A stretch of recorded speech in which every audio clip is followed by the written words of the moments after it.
1905 तक बात हुई और जैसे आपने कहा कि वो इनकलाब आता है और फिर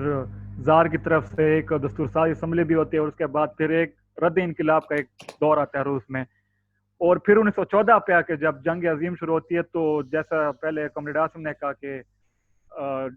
कई दफ़ा ऐसा होता है कि सिर्फ जो है दिनों में दाइयाँ हो जाती है या जो कोर्ट है, तो वो एक ऐसा मकाम आता है लेनिन की ज़िंदगी में जो कि ना सिर्फ सियासी तबार से बल्कि फिक्र तबार से ये बहुत ज़्यादा अहमियत कामिल है कि वो हेगल की तरफ जाता है और फिर वो कौमी सवाल जो है उसकी बात करता है और जंग क्या होती है और जंग में जो है सियासत का क्या किरदार होना चाहिए, सियासत किस तरह से करनी चाहिए। तो मेरे ख्याल में ये एक बहुत अहमियत कामिल है। आप ज़रा इस पे हम आ जाएं और बात करें कि इसको आप कैसे देखते हैं कि लेनिन की ज़िंदगी में इसकी क्या अहमियत है, खासकर ये पहली जंग अजीम जो होती है और जब वो हेगल की तरफ जाता है और चीज़ों को रीथेराइज करता है, तो इस पर कुछ फरमाएं। जंग के हवाले से तो मुझे लगता है, मतलब मैं जिस चीज पर तवज्जो देता हूँ या जो मुझे लगता है कि बहुत अहम है, अगेन लेनिन की अपनी not just development of his own ideas बल्कि वही उस सारे वक्त की उस दौर की सियासत में इंटरवेंशन के लिहाज से had of course had to do a lot with जो इंटरनेशनल है और इंटरनेशनल का जो एक तरह से मतलब एक अपने लिमिट पर मंतकी अंजाम तक डिफीटिस्ट यानी कि नेशनलिस्टिक उसका जो हर सतह पे कि जी अपने बस आपने अपनी कौमी रियासत का साथ देना इस जंग में। और फिर मेरा ख्याल है गालिबन आप लोगों ने पिछले एपिसोड में इस पर गुफ्तगू भी की कि फिर साम्राज्य और साम्राज्यत का पूरा उसके साथ तस्वर जो डेवलप होता है। बट अगेन पॉलिटिकली ये इसलिए एक अहम मतलब जंक्चर है politically, specifically in the element of ये जो hegemony का जो सवाल है कि आप किस तरह एक आइडिया को, एक तस्वर को, एक होराइजन को एक हेजेमोनिक बनाते हैं, एक समाज के एक बड़े हिस्से को अपने एक ऐसे तस्वर के साथ जोड़ते हैं जो कि पहले नामुमकिन लगता है। मतलब आई थिंक अगेन ये जो एक जुमले सुने ना, नामुमकिन वो मुमकिन, सियासत वो फन है ना कि नामुमकिनात में से आप किसी चीज को मुमकिन बनाना तस्वर कर देते हैं, तस्वर करना मुमकिन हो जाता है किसी के लिए। तो ये एक जंग जंग की शुरुआत में तो नहीं, वो तो खैर जाहिर है जब वो वापस आता है और सारा जो प्रोसेस शुरू होता है। बट आई थिंक ये एक इसलिए इम्पोर्टेंट है कि आप देखें ना, इवन अगर हम पीछे थोड़ा सा वापस जाएं तो ये बजाते खुद, और लेनिन का खुद का भी तस्वर अगेन थोड़ा सा टेम्पोरली आगे पीछे छलांगे मार रहे हैं, but that's the way it goes कि लेनिन का कभी ये तस्वर नहीं था कि किसी एक समाज या एक मुल्क या एक महदूद खित्ते तक इनकलाब मतलब महदूद रहे, बल्कि जब वो 17 में भी जब वो मतलब एक तरह से कॉल देते हैं कि अब वक्त आ गया, जब वो कहते हैं ना कि वक्त आ गया है, तो इस उम्मीद पर थे कि ये बाकी जगहों पे भी वहां की तहरीकें वो मतलब मौके पर हमारा साथ या हम इकट्ठे हम जुड़ जाएंगे, हमारी ट्रेजेक्ट्रीज चाहे वो जर्मनी की हो चाहे वो इटली की हो, मतलब जहां जहां पे भी वो जिनकी जर्मनी का खास तौर पर जो जहां जहां पर उनकी नजर थी। तो आई थिंक जंग was sort of again another crystallisation कि ये जो निज़ाम है ये इतना मुतजाद है और अवाम का जो शऊर है जो खुद सेकंड इंटरनेशनल के अंदर और खुद सोशल डेमोक्रेसी के अंदर इस तरह के रुझानात पैदा हो रहे हैं जो कह रहे हैं कि नहीं जी बस अब अपने मतलब जर्मन मूवमेंट जो है ना वो जर्मनी की रियासत का साथ दे या मतलब हर सतह पे वेस्टर्न यूरोप की जो भी आपको देख so called advanced social democratic movements. तो मेरे लिए तो ये एक बहुत अगेन इम्पोर्टेंट जंक्चर है, अगेन जहां पे वो not only is he learning from what he is observing, but वो एक जंक्चर में आकर वो जैसे अयाज ने अच्छा लफ्ज इस्तेमाल किया ना, ऑडेशियसली ऐसे तस्वरात पेश कर रहे हैं और पूरी मूवमेंट को आईना दिखा रहे हैं कि यार आप क्या कर रहे हैं, आपकी ये कौन सी मार्क्सिज्म है, कौन सी यूनिवर्सलिज्म है, कौन से यानी कि इंसान के हाथ इंसान के इस्तेसाल को खत्म करने की आप बात कर रहे हैं। आप तो उस इस्तेसाली निजाम, उस जंगजू रियासत के उस पूरे लपेट में आकर आप अपना सारा उसूल को ही यानी कि तबाह और बर्बाद। And what's interesting also about this is that you know this question of the question of dual power is separate, but the idea which हमारे लिए आज भी हम अभी भी हम इसको पार नहीं कर, जो अयाज ने कहा ना पिछले 30-40 साल से, दिस इज नेवरदलेस इतना ऑडेशियस होराइजन है, but not at all separate from the idea कि हाँ हम फिर भी स्टेट पावर की बात कर रहे हैं, हम ये नहीं कि कोई बिल्कुल एक this is not something that's operating within the realm of some idea just in some kind of, हालांकि अब हेगल पर बात आएगी, which is very interesting, right? It's not some kind of ethical sort of norm, but it sort of still operates within the Marxist dialectic कि अब Hegel की तरफ वापस जाना, लेकिन हेगल के अंदर से वो मतलब वही synthesis निकालना कि be to the realm of politics. So I think ये in that sense the again an incredibly important juncture जिसकी culmination साफ जाहिर है 17 में होती है जब वो अमन की बात करता है और वो जंगबंदी की बात करता है, but perhaps we should go to Hegel first. असल में ये जो वर्ल्ड वॉर 1 के पास के वक्त जो ब्रेक है, इसको लोगों ने समझा है इंपीरियलिज्म की जो पंफलेट वगैरह वो सब बहुत अहम है, बहुत अहम, लेकिन जो हेगल की तरफ उसकी वापसी ना, उसको बहुत लोगों ने अंडर एस्टिमेट किया है और उसकी बहुत सारी वजूहत है। हेगल नोटबुक्स जो हैं वो स्टालिन क्रेशन में बहुत अरसे तक निकली ही नहीं थी, इसलिए लोगों को उसकी अहमियत के बारे में पता नहीं। लेकिन मैं बात इस पर थोड़ी लंबी होगी, लेकिन ये बात बहुत अहम है, इसको इसलिए मैं इस पर जो है ना वो जोर देना चाहता हूँ। वो ये कि आसिम ने अभी बात की सियासत में नामुमकिन को मुमकिन बनाना। अच्छा, हमारे यहाँ आज तौर पर आपने सुना होगा ये जो आमतौर पर सियासत का क्या फलसफा है जी, आर्ट ऑफ द पॉसिबल, ये सुनते हैं ना हम कि जी मुमकिनात की जो है ना वो आर्ट सियासत है। जो मैंने बात की कि लेनिन इतना बड़ा सियासी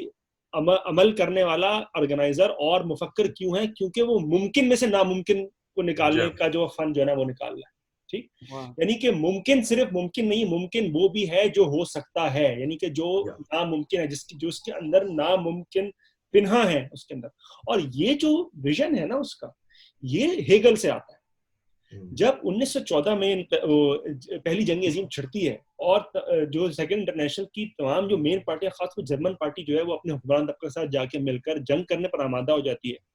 तो लेनिन और बहुत सारे लोग, रोजा वगैरह, ये सब कश्मकश में पड़ जाते हैं कि भाई ये हुआ क्या। तो जर्मन पार्टी सबसे बड़ी पार्टी थी, काउट्स्की जो है वो लेनिन और मार्क्स और एंगल्स की विल का जो है ना वो था, एग्जीक्यूटर था ऑलमोस्ट। ठीक है, तो लेनिन फिर बहुत उस मायूसी के दौर में फिर लेनिन वापस जाता है लेनिन हेगल की साइंस ऑफ लॉजिक पढ़ने। अच्छा, वहां पर जब वो जाता है तो वो कहता है यार कि आज तक मार्क्सिस्ट जो थ्योरी के बड़े दादे बैठे हुए हैं, इन्होंने तो डायलेक्टिक्स ही नहीं समझा।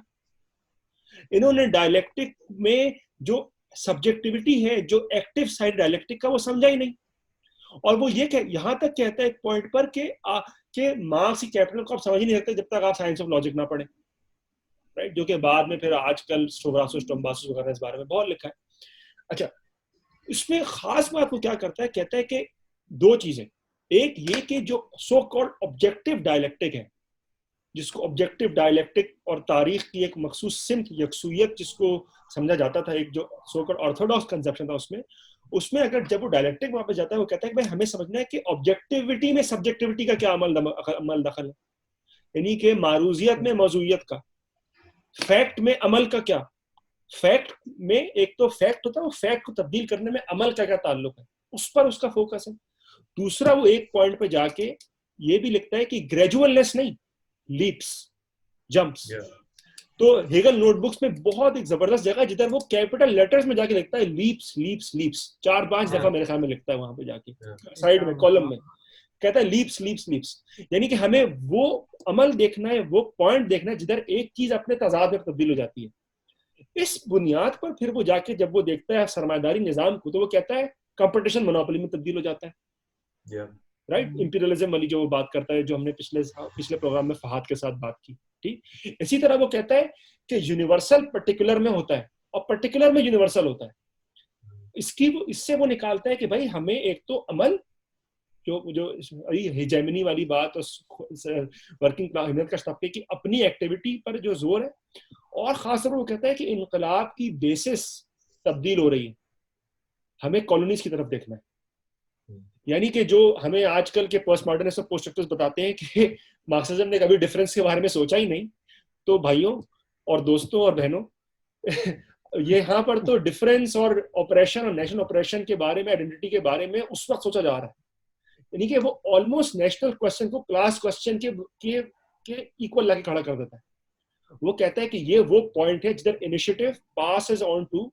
The peripheries, the colonies. तो इनफैक्ट ये जो जंग का सवाल है, साम्राज्यवाद का सवाल है, ये कोई सेकेंडरी सवाल नहीं है, ये सरमायादारी के बतन से निकल रहा है, इसके अंदरूनी दाखिली अज़वियाती तज़ादात से निकल रहा है, और इससे इनकलाब के सवाल से उज़वियाती ऑर्गेनिक तौर पर जुड़ा हुआ है कॉलोनीज में क्या हो रहा है। तो दो चीजें, एक ये कि भाई जो सब्जेक्टिविटी और सेल्फ एक्टिविटी वाली बात, जिसकी बुनियाद पर फिर वो स्टेट एंड रेवोल्यूशन लिखता है। स्टेट एंड रेवोल्यूशन में अगर आप देखें, जो उसकी तसनीफ 1917 में लिखी गई, और स्टेट का जो उसका विजन है पोस्ट इनकलाब स्टेट का, वो उसको पेरिस कम्यून से जाके जोड़ता है। और वो क्या है, वर्किंग क्लास और मेहनतकश तबके और बाकी जो पिछे हुए तबकात हैं उनकी जो इजारादारी, उनकी अलायंस की अपनी सेल्फ एक्टिविटी, ठीक, अपने बलबूते पे हुकूमत करना, ठीक, किसी पर रिलाई करे बगैर। और दूसरा ये जो इंपीरियलिज्म और नेशनल क्वेश्चन वाला सवाल जो उसके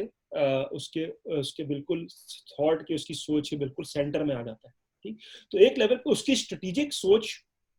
की जो ओपननेस है, उसकी इंटेलेक्चुअल डेवलपमेंट की जो ओपननेस है, आप वो देखें। और वो इनहिराफ करता है अपने उस्तादों से, प्लेखानोव से, काउट्स्की से, कहता है इन्होंने तो समझा ही नहीं, जदलियात नहीं समझी। कहता है रोजा ने भी जदलियात हाफ पे समझी थी, रोजा के बारे में लिखता है, कहता है प्लेखानोव ने तो खैर समझा ही नहीं था, ठीक है। तो और लीप्स, कहता है लीप्स, हमें उस मौके को, उस सिचुएशन को देखना है जिधर एक चीज दूसरे में तब्दील होती है, जिधर मुमकिन से हम नामुमकिन निकाल सकते हैं। यानी कि सियासत महज मुमकिनात की आर्ट नहीं है, नामुमकिन की आर्ट है। इसलिए वो स्टेट एंड रेवोल्यूशन लिखता है। और फिर भी जो है ना, वो बहुत मायूस होता है। मिसाल के तौर पर जनवरी 1917 में वो ज़ूरिख में, जिधर वो होता है स्विट्जरलैंड में, उधर वो यूनिवर्सिटी के कुछ स्टूडेंट्स को लेक्चर देता है जनवरी 1917 में, और ये कह रहा है कि मुझे नहीं पता कि मैं अपनी जिंदगी में इनकलाब देख पाऊंगा कि नहीं। ये जनवरी 1917 में होता है। लेकिन उसकी ओपननेस देखें, फरवरी में जो है वो इनकलाब का अमल शुरू होता है रूस में, फरवरी मार्च में, और लेनिन वापस जाता है। और फिर जो वाकयात रोनुमा होते हैं उस पर हम अभी बात करेंगे। लेकिन आप ये देखें कि उसकी जो सोच की ओपननेस है, उसके अमल की जो ओपननेस है, उसकी इंटेलेक्चुअल ओपननेस जो है, जब वो इनहिराफ करता है अपने उस्तादों से, हेगल पे वापस जाके वो आज के अपने दौर को वो 1871 में पेरिस कम्यून से जाके जोड़ता है और तजादात की अपनी जो इर्तका है, तजाद की अपनी जो मूवमेंट है, उसका सेंस है वो कितना कमाल है, राइट। और उसकी जो ओपननेस है टूवर्ड्स एक्टिविटी, जो कि जो वो हमेशा कहता था कि G be ready, right. Lenin Napoleon से एक चीज कोट करता था, उसको बड़ी जो उसको बड़ी पसंद थी, जो कि मुझे अभी उसको फ्रेंच ऑफ कोर्स मुझे नहीं आती, लेकिन वो नेपोलियन कहता था let's jump into the fray and then we will figure it out, right. और उसकी बुनियादी बात है कि बी रेडी।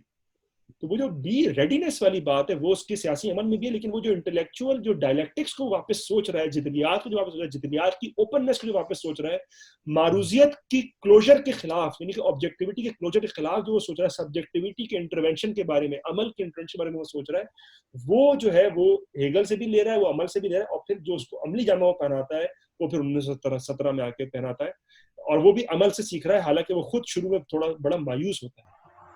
जी कॉमरेड, आपकी तरफ आऊँगा। ये सब्जेक्टिविटी की बात हुई और फिर डायलेक्टिक्स की बात हुई, और अगर आगे जाया थोड़ा सा, ये जो लेफ्ट विंग कम्युनिज्म वाली की, तो उसमें भी पम्पलेट में लेनिन लिखता है अक्सर सियासत के बारे में, कि जिस तरह उसकी फॉर्म्स तब्दील होती हैं, कंटेंट या तो नए कंटेंट जो है, पुराना कंटेंट नया फॉर्म ले लेता है, या फिर जो है पुराने फॉर्म्स जो होते हैं उसमें से नए कंटेंट निकल आते हैं, और सियासत की जो डोमेन है वो बहुत तेजी से बदलती रहती है एक जगह पर। बल्कि वो बड़ा खूबसूरत लिखते हैं कि तारीख जो है वो बहुत ज्यादा कॉम्प्लेक्स है, और इनकलाब जो है उससे ज्यादा कॉम्प्लेक्स है, क्योंकि जब बहुत सारे लोग एक साथ निकलते हैं और जिस तरह से उनकी क्रिएटिविटी सामने आती है, तो कोई जितनी भी थ्योरी जो है आ जाए वो उसकी प्रिडिक्शन नहीं कर सकती है हवाले से। तो अगर इस सेंस में आ जाए 1917 में, और ये सब्जेक्टिविटी और इन चीजों को अगर देखा जाए, इस पर आप क्या कहना चाहेंगे? सॉरी, मैं एक मार्क्स की वो मशहूर बात है, मैं यहाँ पे एक जुमला उसका, वो बड़ी मशहूर बात एक पॉइंट पे कहता है, मुझे एग्जैक्टली वो तसनीफ है जिसमें कहता है revolution comes in, sneaks into our consciousness like a thief in the night. यानी कि इनकलाब जो है वो रात के चोर डाकू की तरह जो है वो एकदम से हमारे ऊपर जो है वो हमला आवर हो जाता है, और वो ओपननेस जो है वो जिसके बारे में हम बात करें, उसके लिए हमें ओपन होना पड़ता है। सॉरी, आसिम जो है वो उस पर। हाँ नहीं, देखिए 17 का तो मतलब ऑब्वियसली वो एक ऐसा साल है और उस साल के अंदर जो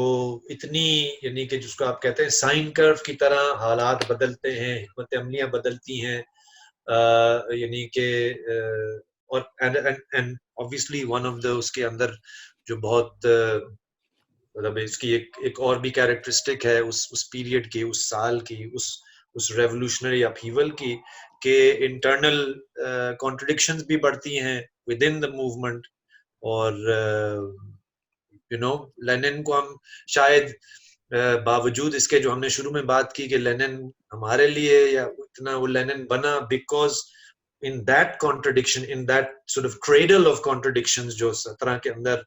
जंग भी चल रही है, रूस तबाह हाल है, ज़ारशाही खुद अंदर से खोखलापन का शिकार है, फिर प्रोविजनल गवर्नमेंट मतलब पहला इंकलाब का पहला जो मरला शुरू होता है और फिर अप्रैल थीसिस आता है, एंड देन जुलाई में फिर वो अपनी पोजीशन फिर बदलता है। ये it could have been someone else to speak, मतलब अगर आप just in terms of thinking and hypothetically, but Lenin का यही तो कमाल था कि उसने सारी चीज के अंदर एक तो डॉगमा को रिजेक्ट किया, in the sense that he was incredibly open कि अब जो जिस जगह पे हम पहुंच चुके हैं, और उसने कोई बड़ा कोई तीर तो मारा नहीं, अगर आप सोचें कि उसने कितनी बुनियादी नौयत की बातें की। एक तो नफ्स रखना कि अब इस वक्त वही जो एक हेजेमनी कायम करना है कि ज्यादा से ज्यादा, एक तो सोवियट्स की बात जहां से हमने शुरू किया, the question of dual power जो हमने देखा, एंड इज रिकग्निशन कि अब जो हर सतह पे, एंड आई थिंक फरवरी के बाद आप अगर देखें तो in principle there was a provisional government और करेंस्की और खुद यानी कि जो आरएसडीएलपी के अंदर से निकला हुआ एक फैक्शन है, लेकिन द रियल पावर ले प्राइमरली पेट्रोग्राड की सोवियत के पास, यानी कि अगर आप देखें तो मतलब in terms of hegemonic power, यानी कि जिसको आप कह सकते हैं कि एक तस्वर के लोग एक इंकलाब की तरफ, एक तो होता है ना कि ज़ारशाही खत्म हुई, बादशाह को आपने हटा दिया, लेकिन अब that's basically a vacuum। अब क्या होगा, इतना बड़ा मुल्क है, इतना फैला हुआ मुल्क है, तो आगे कौन सा तस्वर है जिसके जो ज्यादा से ज्यादा लोगों की इमेजिनेशन को capture, and let's be clear, हम इस वक्त, and I think this goes back to what Ayaz just said about Lenin's recognition around the time of, हालांकि वो मायूसी अपनी जगह, कि ये जो एक निजाम है सरमायादारी, ये एक आलमी निजाम है और इसकी कॉलोनीज के अंदर, रिमेंबर दैट रूस आज दिन तक, this could be another reason Western Academy के अंदर के, Russia has always been the backwater of Europe, मतलब ये, और बाद में ग्रैमशी इसी को तो दो एक तरह से पोल्स बनाता है, sort of the west and the east is not कि वो अभी बहुत आगे की तरफ देखे, east is essentially Russia, जो यूरोप का जो ईस्ट है, यूरोप का जो बैकवाटर है, यूरोप की जो पेरिफेरी, तो खुद लेनिन की जो सेंसिबिलिटी है उस चीज को समझता है कि इवन रूस में बड़े पैमाने पे बेशतर आबादी जो है वो एक दही इलाकों में रहते हैं, वो इन्हें के एक so called bourgeois democratic revolution से गुजरे नहीं है, and his openness to recognising कि अब वो जो लीप्स हैं कि अब बूर्जुआ डेमोक्रेटिक रेवोल्यूशन बूर्जुआ कोई नहीं करेगा, अब नहीं करना है, और maybe out on a limb, maybe on the basis of feeling very clearly के जर्मन्स करेंगे इंकलाब और हम अकेले नहीं होंगे, बाद में अगली बात उस पे हम आएंगे, but this is what politics is about, it's about seizing the moment, and चूंकि तजादात होते हैं और चूंकि उसके अंदर फॉलआउट्स भी हो सकते हैं, और ये आई थिंक जितना आप इसकी सोच लेनिन की और मजमूई तौर पे जदलियाती सोच के और जदलियाती फिक्र के हामी होते हैं, तो आप इस चीज से फिर घबरा नहीं सकते कि आगे क्या होगा, आगे का तो किसी को नहीं पता क्या होगा, कोई जैसे अभी शहाब ने कहा कोई थियरी नहीं होती कि जो मतलब थियरी का एक अजीब सा तस्वर है, कई हमारे यहाँ शायद चूंकि हम रटाखोर ज्यादा हैं पाकिस्तान में, तो ये एक तस्वर है कि जी कोई थियरी ऐसी चीज होती जो कि फोरकास्टिंग करती, नहीं भाई, थियरी फोरकास्टिंग नहीं है, थियरी इस चीज का नाम नहीं है कि आप कहें कि आगे हमेशा के लिए आपने तय कर लिया, E=mc² भी हमेशा के लिए नहीं, उस वक्त तक है जब तक के हालात बार बार उसको साबित करते हैं कि E=mc²। And so the question I think that is raised, or the events of 1917 and the way in which वो बार-बार हिकमत अमली तब्दील होती है और खुद internal contradictions पार्टी के अंदर, Bolsheviks के अंदर vis-a-vis the Mensheviks, within the Bolsheviks, वो बार-बार वो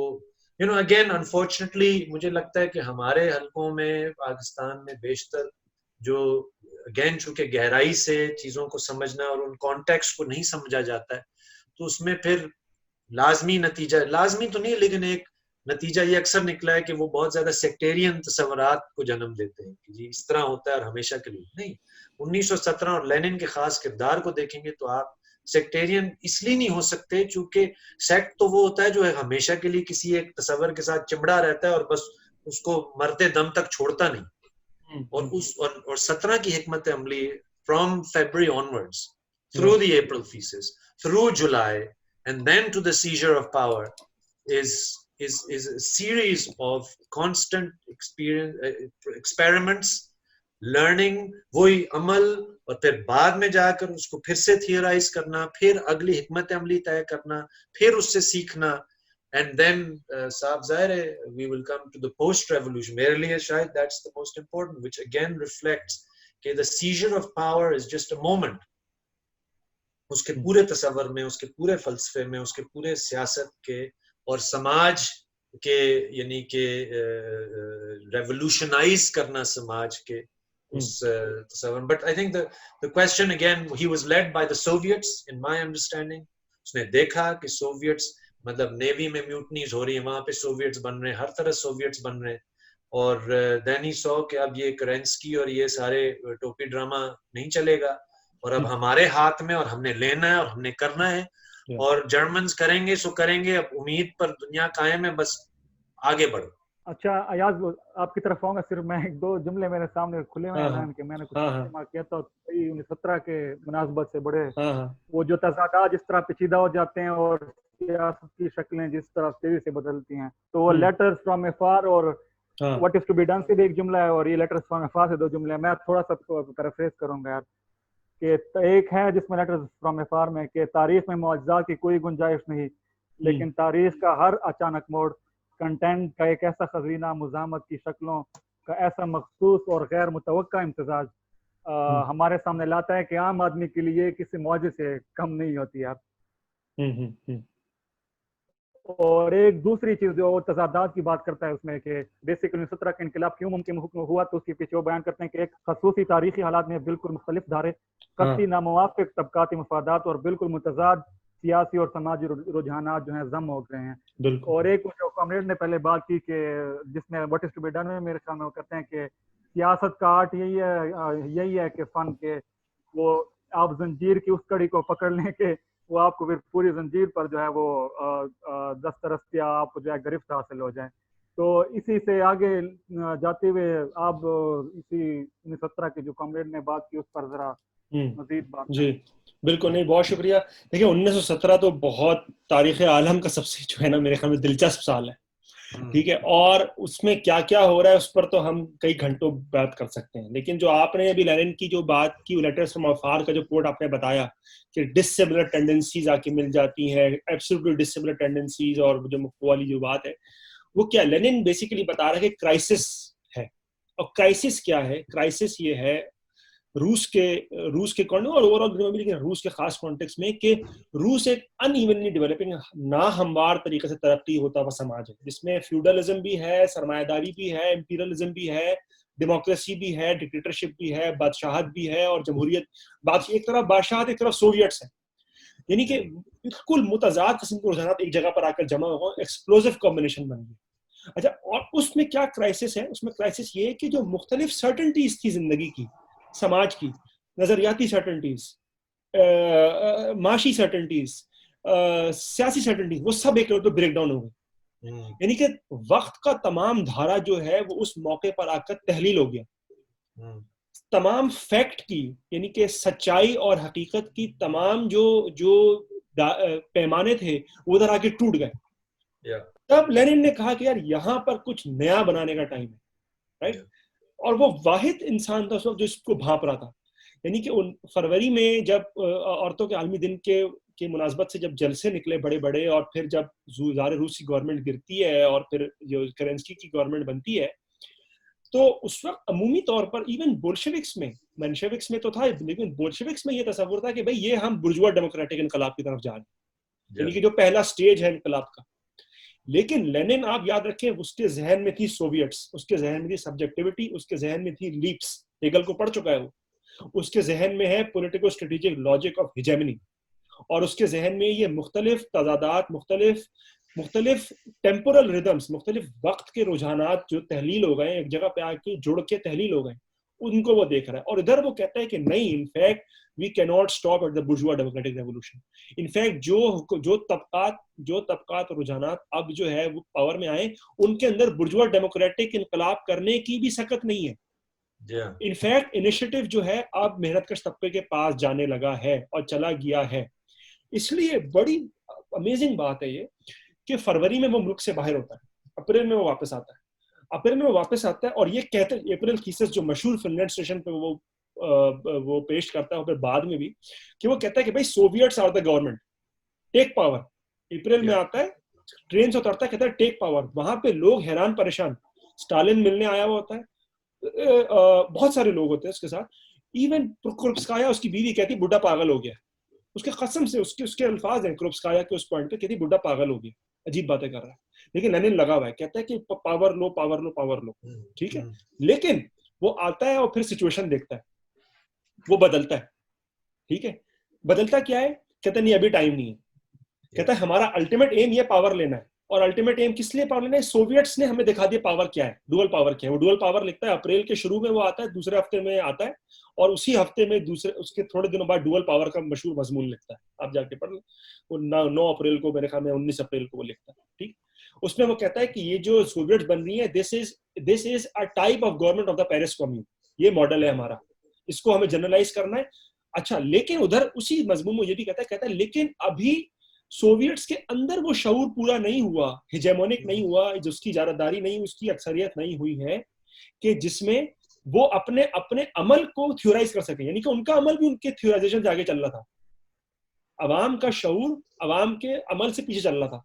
अमल में वो आगे थे, शऊर में उनको अभी समझ में नहीं आया था लेनिन के मुताबिक कि उन्होंने क्या कर दिया। तो लेनिन कहता है कि हमें अभी पेशेंटली एक्सप्लेन करना है कि भाई आपने जो चीज कर दी है ये महज नेगोशिएशन के लिए नहीं है, आप ही को अब इसकी बुनियाद पर एक नई रियासत, एक नए समाज को बनाना है, ठीक। और वो कहता है कि अच्छा, वो आता कहते हुए ये है अप्रैल में कि अब करो, अब करो, अब करो, फिर वो रुक जाता है, कहता है नहीं अभी ना करो, अभी ना करो, अभी ना करो। अच्छा, जुलाई में बहुत बड़ी तहरीक चलती है, राइट। जुलाई में इतनी बड़ी तहरीक चलती है कि लोग लेनिन को आके कहते हैं कि भाई क्यों नहीं ले रहे पावर, लो पावर। वर्कर खुद कहते हैं आके कि वो पावर लो। बहुत मशहूर वाकया है कि जुलाई में एक बहुत बड़ा रेला चल रहा है अवाम का, क्योंकि जंग नहीं खत्म की है केरेंस्की गवर्नमेंट ने। एक वादा ये था बुर्जुआ गवर्नमेंट का कि जंग खत्म करेंगे, जंग नहीं खत्म की। बहुत डिसअफेक्शन है, बहुत ज्यादा कशमकश और बहुत ज्यादा तशवीश है उस तमाम मुल्क में, रूस में। अच्छा जी, जुलाई में बहुत बड़े बड़े जलसे निकलते हैं, मेहनतकश तंजीमें कहती हैं कि भाई पावर लो। लेनिन कहता नहीं अभी नहीं लेंगे, ठीक। मशहूर वाकया है, लेनिन एक जगह खड़ा हुआ है, जुलूस जा रहा है, लेनिन एक जगह खड़ा हुआ है, जुलूस को देख रहा है, थोड़ी सी एक स्टेज के तौर पर, एक रेज्ड जगह पर खड़ा होकर, समझे फुटपाथ चबूतरे एक चीज पे खड़ा हुआ, स्टेज पे खड़ा हुआ, देख रहा है कि आवाम जा रही है। एक वर्कर आता है लेनिन के पास, उसका गिरेबान पकड़ता है, ये बात जो है बहुत सारे लोग, उसका गिरेबान पकड़ता है और कहता है, मैं अंग्रेजी में, again excuse my bad language, लेकिन उसके लफ्ज है वर्कर के, कहता है कि you must take power you son of a bitch when it is given to you. Lenin का गिरबान पकड़ के वर्कर को कहता है कि you must take power you son of a bitch when it's given to you. और Lenin फिर भी कहता है कि नहीं अभी टाइम नहीं है। अच्छा, वो टाइम क्यों नहीं है? क्योंकि वही स्ट्रेटेजिक लॉजिक ऑफ हिजेमनी, उसको पता है कि सोवियट्स में अभी बोल्शेविक रुझान, और उसका जो शऊर है, जो बोल्शेविक वाला जो शऊर है, जो वो बात कर रहा है, वो अभी उसकी मेजोरिटी नहीं है, उसकी अभी इजारादारी नहीं हुई है। सोवियट्स के अंदर एक कशमकश चल रही है, उसमें तजादात हैं, उसमें एक बहस मुबाहिसा चल रहा है। अगस्त में कू होने की कोशिश होती है, जनरल कोर्निलॉव मशहूर कू करने की कोशिश करते हैं, ठीक है, जो केरेंस्की गवर्नमेंट है। उसके बाद लेनिन और बहुत सारे लोगों को जाना पड़ता है, रूस से भागना पड़ता है डिस्गाइज बनाकर। जब वो कू होता है, कू होने की जब कोशिश होती है और वो फेल होता है कू, तब लेनिन कहता है हाँ, ये दिस इज द इंडिकेशन कि चीजें अब तैयार है। अब जो करेंसी गवर्नमेंट है उसकी मुकम्मल लेजिटिमेसी खत्म हो गई है, अवाम को इससे तमाम जो इल्यूजन्स थे, जो मुगालते थे, वो खत्म हो गए। अब अवाम तैयार है और वो फिनलैंड में बैठकर लेटर पे लेटर लिख रहा है कि भाई करो इंसरेक्शन, करो इनकलाब करो, पावर लो। वहां पे लोग उसके लेटर छुपा रहे हैं मजे की बात है, उसके लेटर छुपा रहे हैं कि पागल हो गया बुड्ढा फिर से, ठीक है। फिर एकदम से वो डिस्गाइज करके आ जाता है, पेट्रोग्राड वापस आता है, ठीक है। और वो उधर भी बार बार लिख रहा है कि भाई अब करो, अब है टाइम, अब लोहा गर्म है। इनफैक्ट एक पॉइंट पे वो कहता है कि ये चंद दिनों की बात है, अगर इन चंद दिनों में हमने नहीं किया तो हम बहुत ही चले जाएंगे, इन चंद दिनों में हमने कर दिया तो हम बहुत आगे जाएंगे, ठीक है। और फिर वो यानी कि अक्टूबर में, अप्रैल में कहता है करो, जुलाई में कहता है ना करो, अक्टूबर में फिर से कहता है करो। अब ये सारी बातें मुतजाद हैं। अगर हम इनको कुरान की तरह कोट करें, इस तरह हमारे अक्सर लोग करते हैं, कॉन्टेक्स्ट से उठा के चीजें कोट कर रहे हैं, तो कहेंगे यार ये क्या, कभी एक बात करते हैं दूसरी बात करता है। लेकिन लॉजिक क्या है, मंतिक क्या है? मंतिक है हिजेमनी, मंतिक है मेहनतकश तबके की अपनी हिजेमनी उसके ऑर्गन्स में, जो कि सोवियट्स हैं, जिनमें उनका शऊर हो कि भाई ये हमने नया समाज बनाने का एक आला कार बना दिया, हेजेमोनिक apparatus बना दिया। This is the dual power, this is Paris commune of 1917, और ये वो मौका है कि कर दो। तो जब अक्टूबर में वापस आता है तो फिर बोल्शेविक पार्टी कहती है कि हाँ भाई अब करने का टाइम। सॉरी, मैं अयाज की बात कर रहा हूँ। नहीं बिल्कुल, mind you, at no stage अगर आप तहरीरें पढ़ें और आप उस वक्त की sort of फील को लें, देखिए this is about literally about seizing the moment. बिल्कुल, it is not a guarantee. देखिए हमारे पास किसी चीज में कोई गारंटी नहीं होती कि बस अब हो जी, क्योंकि बाबा ने कह दिया है तो कर लो तो अब सब अच्छा होगा। भाई वो उसको पता था कि ये वही ना, literally it's a matter of days, अभी हो सकता है। अब जब करेंगे तो फिर अब आप हम इस पे आएंगे, देन हिज रिकग्निशन कि यार अब असल कहानी तो अब शुरू हुई है कि अब यू नो अब we taken power, and then the recognition, the understanding, you know, this is what politics is about. कम से कम वही जो मुमकिनात और नामुमकिन को मुमकिन बनाने वाली बात है। and I think ये एक हमारे पिछले 30-40 साल की सियासत में एक बहुत बड़ी जबरदस्त किताब है, वही याज भी वाकिफ है, शहाब भी वाकिफ होगा, about you know the melancholy, यानी कि जो हम एक तरह से डिफीट की उस, देखिए अब ये एक बहुत सारे इसकी वजूहात हैं, but the question of taking power and recognizing the responsibilities of it and recognizing कि we are throwing the dice and we are saying okay, अब हमने एक इस पैमाने पर अपने आइडियाज और अपने तस्वर को आम कर दिया है कि हम ये वाला स्टेज कर सकते हैं, लेकिन वो भी काम बाकी है कि हम अगला करें, and the unevenness and all of that, जिस पर मेरा ख्याल है अभी आना चाहिए। मैं ये क्या, जो इस पर यही अनइवननेस वाली बात है, जो टाइम के जो मुख्तलिफ रिदम्स हैं जिनको लेनिन देख रहा है, राइट, कि इनकलाब के अंदर इनकलाब, सिर्फ बुर्जुआ डेमोक्रेटिक इनकलाब नहीं, वो कहता है बुर्जुआ डेमोक्रेटिक अंदर इनकलाब के अंदर मेहनतकश तबके ने अपने अपने अमल के जरिए ये सवाल हमारे सामने रख दिया है कि हम यहाँ नहीं रुक सकते, हमें आगे जाना होगा। या तो हम आगे जाएंगे या फिर जनरल कोर्निलोव वैसा कू होगा और वापस हम ज़ारे रूस की तरफ जाएंगे। तो यानी कि मोमेंट को सीज करना जो है ना, वो जो आर्ट है, ये है वक्त को सीज करना, वक्त को भांपना और वक्त को अपने बलबूते पर जो है ना मोल्ड करना। ये असल आर्ट है लेनिन की सियासत का। इसीलिए जो है ना, जब वो यानी कि इनकलाब के अंदर इनकलाब की वो बात कर रहा है, बुर्जुआ डेमोक्रेटिक इनकलाब के अंदर से जो आम तस्वुर था बहुत, उसके अंदर से मेहनतकश तबके का इनकलाब निकालना है। इसीलिए इनफैक्ट एग्जैक्टली इसलिए ग्रामशी ने जब पहले इनकलाब यानी कि फरवरी इनकलाब के बाद एक मशहूर उसका मजमून है, उसने अपने यानी कि उस वक्त वो काफी यंग थे और सोरेल और इनकी इन्फ्लुएंस में थे, लेकिन वो मशहूर मजमून उसने कहा कि this is the revolution against capital. इसका मतलब ये नहीं था कि वो मार्क्सिज्म थे, उसने कहा कि उसने मार्क्सिज्म की जो पॉजिटिविस्टिक टेंडेंसी जो मार्क्सिज्म में आ गई थी इकोनॉमिस्टिक लोगों की वजह से और जो मरहलावार सोचने वालों की वजह से, कहता है लेनिन ने इनको तोड़ दिया और उसने मार्क्स यानी कि उसके मुताबिक जो उस वक्त की ऑर्थोडॉक्स मार्क्सिज्म है, कहता है उसके लफ्ज से इनहिराफ कर कहता है लेनिन और बोल्शेविक्स ने मार्क्सिज्म यानी कि उस वक्त की मार्क्सिज्म के लफ्ज से इनहिराफ कर उसकी रूह को बचा लिया। They have saved the soul of Marxism। और सोल ऑफ मार्क्सिज्म क्या है? पॉलिटिको स्ट्रेटेजिक, जो मैं बार सॉरी मैं एक ब्रोकन रिकॉर्ड पर रिपीट कर रहा हूँ, लेकिन politico strategic logic of hegemony, यानी कि जो मेहनतकश तबकात और पिसे हुए तबकात हैं, उनकी अपनी एक्टिविटी, इंडिपेंडेंट एक्टिविटी, जिसके तहत वो अपने बलबूते पर पावर को एक्सरसाइज कर सके, पावर ले सके, राइट। तो अगेन हमें बताया जाता था कि फ्यूडलिज्म आएगा, आज भी जो सीपैक वगैरह में डिबेट्स मारी कि जी वो जो कैपिटलिज्म आएगा, फिर प्रोलेटारिया बनेगी, फिर ये होगा। लेनिन ने तो ये हमें करके दिखाया कि ऐसे नहीं है। वक्त जो है वो एक सुइयत में, एक सिमत में नहीं चल रहा होता। वक्त के अंदर मुख्तलिफ रुझानात होते हैं, वक्त जो है वो इंटरपेनिट्रेट कर रहा होता है, वक्त के मुख्तलिफ लेवल्स होते हैं, रिदम्स होते हैं, टेम्पोरलिटी, अलग अलग टेम्पोरलिटी होती है, जिनके अंदर तजाद होता है, जिनके अंदर स्लिपेज होती है, जिनके अंदर हमें देखना है कि भाई इस मुमकिन में से नामुमकिन क्या निकालना है। ये वाले वक्त का रिदम कब तहरील हो रहा है कि हम एक अलग समाज, एक अलग स्पेस, एक अलग वक्त का विजन ना सिर्फ दे सकें बल्कि उसको अमली जामा पहना सकें। यही इसीलिए वो उसको रेवोल्यूशन अगेंस्ट कैपिटल कहा था। इसलिए नहीं क्योंकि उसने मार्क्स को खत्म कर दिया, इसलिए कि उसने जो मार्क्सिज्म की जो एक बहुत ही मस्त शक्ल आ गई थी ये काउट्स्की और इस तरह के इकोनॉमिस्टिक, उसने वो छोड़कर लेनिन ने 1871 के इनकलाब से अपने आप को मिलाकर मार्क्सिज्म की रूह को उसने बचा दिया। और उसने कहा कि वही वो जो नेपोलियन वाली बात कि let's jump into the fray and then we will see what happens. उसने कहा कि मोमेंट को सीज करो कि अब नहीं किया तो हमारे पास अब हमारे पास रोजा वाली बात है, यहाँ तो हमारे पास सोशलिज्म है या बर्बरियत है, यहाँ तो हम कर्नेलॉफ के कू करके हम जार के पास वापस जाएंगे, या हम करेंस्की पे नहीं रुक सकते, हम बुर्जुआ डेमोक्रेटिक गवर्नमेंट में नहीं रुक सकते, हमें अब आगे जाना है।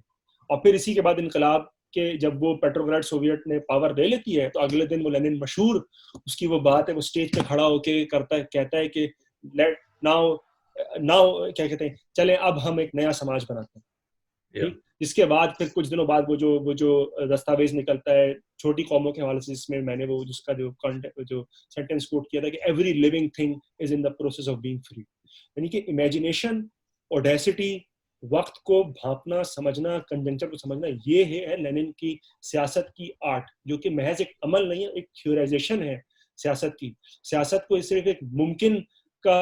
मुमकिनात का असीर नहीं बनाना, मुमकिनात का कैदी नहीं बनाना, बल्कि मुमकिनात में से नामुमकिन को निकालना, ये असल सियासत है। ना कि जो हमें आज बताया जाता है कि जी कॉम्प्रोमाइज कर लो, जो हमें बताते रहते हैं कि जी आर्ट ऑफ द पॉसिबल और ये वो है। ये जो ओपननेस है ना लेनिन की, ये सबसे कमाल, और 1917 में तो ये खास तौर पर सामने आ जाती है। और ये असल मेरे ख्याल में डुअल पावर, ओपननेस, मोमेंट को सीज करने वाली बात, इसको जो है ना भांपना बहुत जरूरी है लेनिन के हाथ से। I think I would add जो अयाज ने थोड़ी देर पहले बात की थी, it's also recognition of the unevenness of our world and the fact that the revolution is a horizon जो कि एक global horizon है। और इसलिए फिर यानी कि कौमी तहरीकों के हवाले से या कौमी सवाल के हवाले से, कॉलोनीज के हवाले से, जब जर्मनी फिर में चंद सालों के फिर अव्वल तो सिविल वॉर आता है और फिर जो हमला होता है इनकलाब पर वो एक अलग कहानी है, फिर जर्मनी का इनकलाब नाकाम होता है वो एक कहानी है। There is no other obviously example like it कि एक रियासत बनती है और फिर वो, और अल्टीमेटली सोवियत यूनियन का क्या हुआ क्या नहीं हुआ, but I think that specially Pakistan जैसे मुल्क में ये चीज जो है ना, जो अयाज बात कर रहा है कि सीजिंग द मोमेंट, ये जो question of the democratic revolution, of the national question, of obviously of class, these are all contemporary questions and these are all questions that come together एक ऐसे समाज में जो के brutalized भी है, जो के uneven भी है, in that sense अगर हम कॉन्टेक्स्ट को समझें और हम समझें कि पॉलिटिक्स के अंदर उस मतलब हालात को समझना, फिर उसको तब्दील करने की सलाहियत और बहादुरी रखना, और ये भी तसव्वुर करना कि इस अनइवननेस में जोड़ा कैसे जाएगा इन मुख्तलिफ हलकों को, इन और स्टेट पावर का भी सवाल लेना, लेकिन वाइडर समाज को लेकर चलना भी, ये कमाल की चीजें हैं। और ये एक समझना और फिर उसको थियराइज करना और फिर उस पर अमल करना, these are things that there's simply no question कि आज के ज़माने में हमें इस पे सीखने की ज़रूरत है। I don't know कि अगर हमारे पास मज़ीद टाइम है to speak more about the post October phase, but वो भी एक पूरी एक दास्तान है, वो भी बहुत सारे उसमें से सीखने के मौके हैं, लेकिन generally speaking ये larger जो learning है from just that year, वो बहुत कुछ हमें सीखने को मिलता है उससे। मेरे ख्याल में एंड करते हैं क्योंकि टाइम ज्यादा हो गया। अगले प्रोग्राम में फिर हम 1917 के बाद जितना भी लेनिन का है तो उस पर बात कर सकते हैं। जहाँ से मेरे ख्याल में बात शुरू हुई थी उसे पे खत्म करनी चाहिए कि वो सियासत की जो एक अपनी मंतक है, एक अपनी डोमेन है, एक अपना दायरा कार है और उसकी एक खास पेचीदगी है, उसको समझने की जरूरत है। और मैं पढ़ भी रहा था पिछले दिनों में, तो यासी बात हो रही थी कि लेनिन अक्सर दफा जो है वो मेटाफोरिकल लैंग्वेज यूज करता है, वो बड़ी जबरदस्त किस्म की होती है। मतलब what is to be done में एक जगह पे लिखता है वो जो कि हमें हर जगह पे जाना चाहिए और सियासी और समाजी जिंदगी के हर एस्पेक्ट को जो है उस पर नजर रखनी चाहिए, क्योंकि इनकलाब जो है वो एक तरह से सुराखों की मानंद है और हर सुराख से जो है चिंगारी निकल रही है। और अब ये सवाल है सियासत का कि कौन सी चिंगारी जो है वो एक भड़काओ या आग की शक्ल ले लेती है। इसी तरह फिर वो आगे बात होगी मेरे ख्याल में अगले प्रोग्राम में, लेकिन लेफ्ट विंग कम्युनिज्म वाले बात करता है कि सियासत जो है वो अरिथमेटिक नहीं है, वो जो है उसका मतलब मेरे ख्याल में यही है कि वो बेसिकली तनकीद कर रहा है जो बाकी जितने भी लेफ्ट में लोग थे कि बेसिकली वो तैयार नहीं थे कॉम्प्रोमाइजेस के लिए। तो लेनिन कह रहा है कि नहीं भाई, सियासत के जो अशकाल हैं फॉर्म्स जो बहुत पेचीदा होती हैं और अरिथमेटिक में ये होता है कि अननोन शायद कम होते हैं, आप जो है दस्ती हल निकाल लेते हैं। अलजबरा में जो है बहुत किस्म के फैक्टर्स होते हैं, कई अननोन्स होते हैं। हर इक्वेशन में जो आप हर वैल्यू डालें तो वो एक नया कंटेंट जनरेट होता है, एक नया रिजल्ट आता है हमारे सामने। तो ये सियासत की मेरे ख्याल में एक जो है पेचीदगी है। और जैसे अयाज ने बात की कि हर लम्हा जो है वो एक टाइम के जो है मुख्तलिफ जो है शक्लें जो है उसमें होती हैं, और ये सियासत का सवाल है कि वो किस लम्हे को जो है सामने लाती है और क्या नतीजा हमारे सामने आता है। और वक्त का तस्वर भी मेरे ख्याल में जैसे बेन सईद का एक वैसे बड़ा खूबसूरत कि लेनिन के यहाँ जो है वो वक्त यकसा तस्वर नहीं है मेकान की, जो मैकेनिक्स का फिजिक्स में मैकेनिक्स का तस्वर है वक्त का कि खास सीमत में चलता है, बल्कि ये हर लम्हा जो है वो इम्कानात से भरपूर होता है और हर लम्हे में जो है वो चीजें जो है पिन्हा होती है और हम उसको एक्सप्लॉइट कर सकते हैं। तो इसी पे मेरे ख्याल में एंड करते हैं। और नतीजे के तौर पर शायद इससे ऐसा भी लगे कि तारीख जो है वो जो है बड़ी नाकाबिल पेशगोयत की हामिल है, क्योंकि आप उसका जो है पेशगोयत नहीं कर सकते। लेकिन इसके दो शायद नतीजे निकल सकते हैं, या तो आप पोस्ट मॉडर्निस्टों की तरह बैठ जाएं कि चलो कुछ भी नहीं हो सकता, या फिर आप इसको पॉजिटिवली में लें कि चलो कुछ जो है प्रिडिक्ट नहीं कर सकते, जिसका मतलब है कि वो इंटरवेंशन की एक वो ऑप्शन हमारे पास रहती है। और सियासत की प्रैक्टिस वही जो है इंटरवेंशन है कि तारीख अगर नाकाबिल पेशगोई है तो इसका मतलब ये है कि आप इंटरवेंशन कर सकते हैं और आप उसको तब्दील कर सकते हैं प्रैक्टिस के जरिए से। तो इसे पे हम इख्तिताम करेंगे कि लेनिन में जो है यही मौजूद हमारे साथ सामने हमेशा आता है कि तारीख को समझना, सियासत को समझना, डायनामिक्स को समझना, स्ट्रक्चर को समझना और फिर उसमें जो है खास कर में जो है वो इंटरवेंशन करना, प्रैक्टिस करना, ये जो है अहम चीज़ है। और इसी पे जो है पहले बात ये कि उस कड़ी पर जो है वो दस्तरस्तान है जो आपको जो है पूरे चैन पर जो है कब्जा करने के जो है एक तरह से काबिल बना दे। तो मेरे ख्याल में हम इख्तिताम करते हैं। और कॉमरेड आसिम आपका बहुत शुक्रिया कि आप आए प्रोग्राम में। कोशिश करेंगे अगले प्रोग्राम में भी कोई आपको लेने की कोशिश करें लेने पे या उसके बाद ग्रामशी पर। तो होती है मुलाकात नाज़रीन आपसे, उम्मीद करते हैं कि सब्सक्राइब जरूर करें साथी। और वो जो बेल होती है, मुझे साथियों ने बताया कि साथ में एक बेल होती है यूट्यूब पर, उस पर अगर क्लिक कर दे तो आपको जो है वो हर प्रोग्राम की नोटिफिकेशन आ जाती है। मैंने भी 2 दिन पहले ही ये पता चला है मेरे को। तो साथियों को मैं दरख्वास्त करूंगा कि जो है ना वो बेल पे भी जरूर क्लिक कर दें। लेनिन को तो पढ़े ही पढ़े लेकिन बेल को भी सीज करने के, बेल को भी सीज करना जो है वो वक्त को जो है ना सीज करने वो तरह। ठीक, ओके जी, बहुत शुक्रिया। खुदा हाफिज़।